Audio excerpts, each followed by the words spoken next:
storylines in the WNBA this season have been minimal. Even ESPN is calling it the biggest disappointment of the season. The WNBA needs to focus on the things that really matter. The things that really matter are marketing the league property, marketing the players property, marketing their star players properly, especially Caitlin Clark with the millions and millions of people that she has brought into the WNBA. Caitlin Clark isn't hurt, and she's definitely not off on some beach vacation. She's been pulled from the court like she never existed, and now the whispers are turning into full-blown chatter. Rumors are saying she might actually resign from the WNBA. Let that sink in. The league's biggest star, the one breaking records, selling out arenas, and putting women's basketball on the map, just walking away. The official reason for benching her? Please, it doesn't hold up for even a minute. And Sophie Cunningham and Lexie Hull, they're not sitting back watching this happen. They've gone all in, calling out the nonsense, taking on the league, and flipping the WNBA's story upside down in a way that's got everybody talking. 1 minute, Caitlin Clark was the heartbeat of the Indiana Fever, dropping dimes, leading in scoring, and packing arenas. The next minute, she was gone from warmups, not in the starting lineup, not even a whisper from coaches. And don't try to sell me the idea of strategic rest, like this is a 38-year-old vet nursing a bad back. Clark is in peak form, averaging over 20 points and nearly 8 assists in her last stretch, while also pulling in the league's highest single-game attendance numbers. Removing her without explanation isn't a strategy. It's sabotage. Even casual fans in the stands could smell it. You're telling me the WNBA is fine sidelining the one player who's single-handedly turned ticket stubs into collector's items? Please. This move felt calculated from the moment her name disappeared from the roster sheet. And for anyone defending it, ask yourself, when's the last time a healthy, dominant rookie got iced like this? You'd have better luck finding Bigfoot in a Fever jersey. Let's look at the receipts. Caitlin isn't just performing well, she's outpacing veterans in production and efficiency. Her offensive rating, top 5 in the league. Her usage rate, higher than most MVP candidates. And yet, she's suddenly rotated out, as if the Fever have a bench full of all-stars ready to take her minutes. Spare me. This is the same player who, in the last 3 games before her disappearance, led her team in scoring, assists, and even defensive win shares. She's not just a scorer, she's the team's engine. Pulling her off the floor means pulling the plug on everything that's working. And the load management crowd. You're really trying to convince people a 22-year-old phenom can't handle 30 minutes a night. That's not just bad logic, it's insulting to anyone who understands basketball. When your star is breaking attendance records and dragging your team into playoff contention, you don't sit her down unless you've got an agenda. And believe me, this smells like one. Then came the whispers. Executives and insiders hinting about disagreements between Clark and the higher-ups. And I'm not talking about petty locker room drama. This is about marketing strategy. Clark allegedly called out the league for being tone-deaf with how they promote the game, pushing cookie-cutter campaigns that ignore what fans actually want to see. Translation? She told the truth. And it rattled the suits. Within 48 hours of reportedly pushing back in a closed-door meeting, her minutes dipped. Within 72 hours, she was benched. Now, I'm not saying that's a direct cause and effect, but come on, connect the dots. Clark has done what the league has begged for years, bringing in new fans, creating buzz, selling out arenas, and instead of backing her, it looks like they clipped her wings.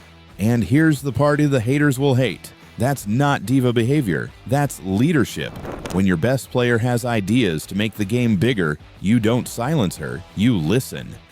Sophie Cunningham saw the writing on the wall, and she didn't tiptoe around it. In her post-game presser, she dropped the line that made executives choke on their water. You don't sideline your biggest star unless you're scared of her power. That's not a soundbite, that's a body slam. Sophie didn't mince words because she understands the business. She knows Clark isn't just a player, she's the league's best-selling product. If you bench your most marketable talent, you're either making the dumbest decision in sports history or you're playing politics. And Sophie's not the type to pretend otherwise just to stay on someone's Christmas card list. The beauty of her call-out is it cut through all the noise. There was no misinterpretation, no PR spin that could water it down. It was raw, direct, and let's be real, exactly what needed to be said. And you could almost hear the haters grinding their teeth, scrambling for excuses that sounded more desperate by the second. Not even 24 hours later, Lexie Hull stepped up with a mic drop moment of her own. She looked straight into the press cameras and asked, "If Caitlin Clark can be treated like this, what do you think they'll do to the rest of us?" That's not just a question, it's a warning shot. Lexie didn't just defend Caitlin, she defended every player who's been told to stay quiet and play nice.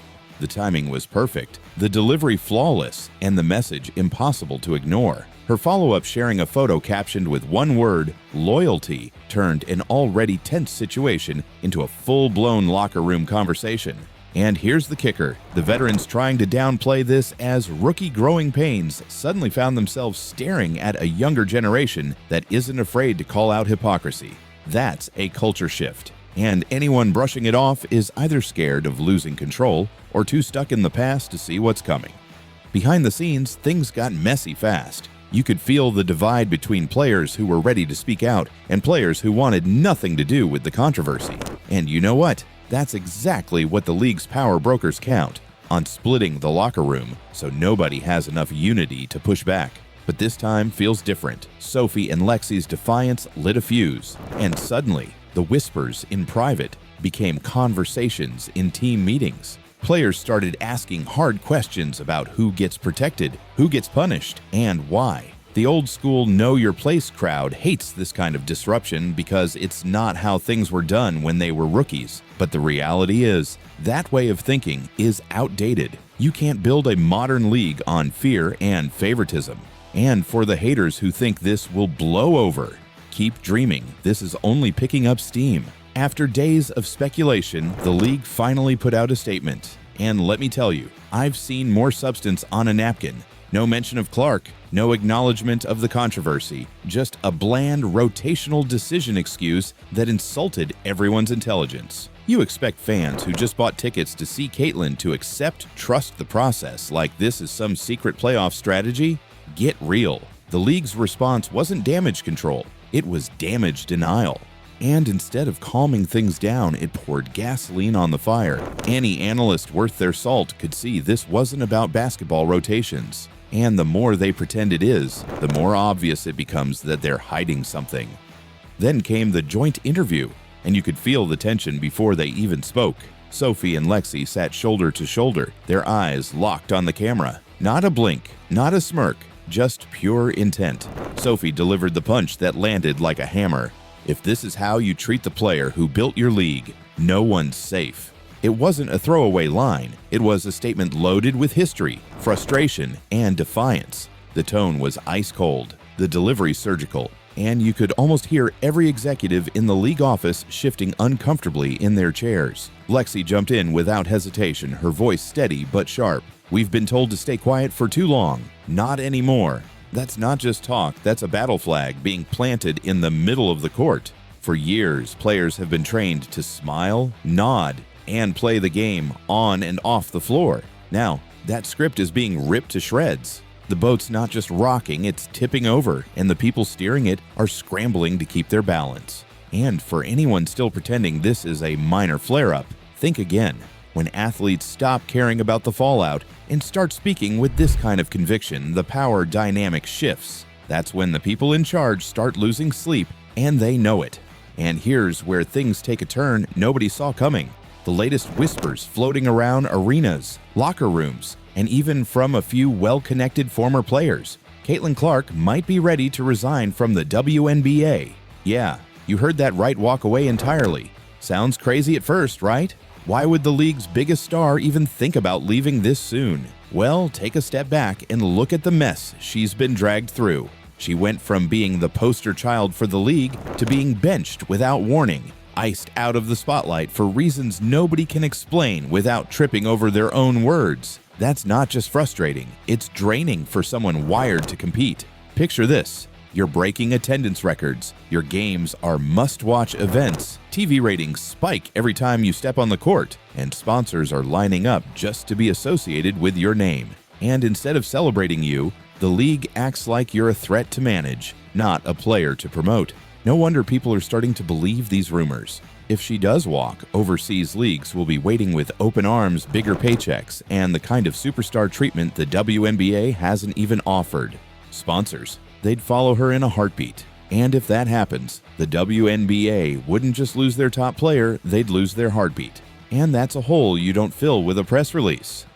This isn't just about one player missing a couple of games, it's about the financial backbone of the entire league being yanked out mid-season. Clark's games are an event. Arenas sell out days in advance, concession sales skyrocket, and her jersey isn't just the top seller, it's often sold out entirely before tip-off. Her highlight reels draw more views than some teams get for their entire month of games. Without her on the floor, you don't just lose a player, you lose momentum, you lose energy, and you lose money. Suddenly, ticket returns start piling up, merch sales nosedive, and big-name sponsors start making those polite but pointed "we need to talk" phone calls. That kind of bottom-line panic should be enough to make any executive rethink their decisions. And yet here we are, watching the league gamble with its most valuable asset like it's a throwaway chip in a poker game.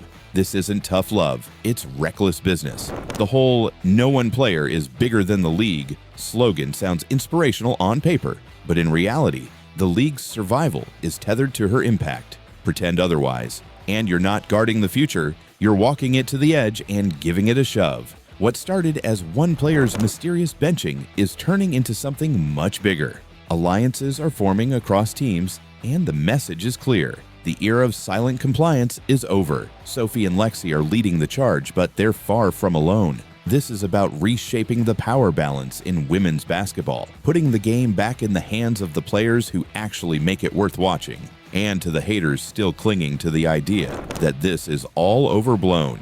Keep telling yourself that while the foundation shifts under your feet, because the real game just started and the score is far from settled.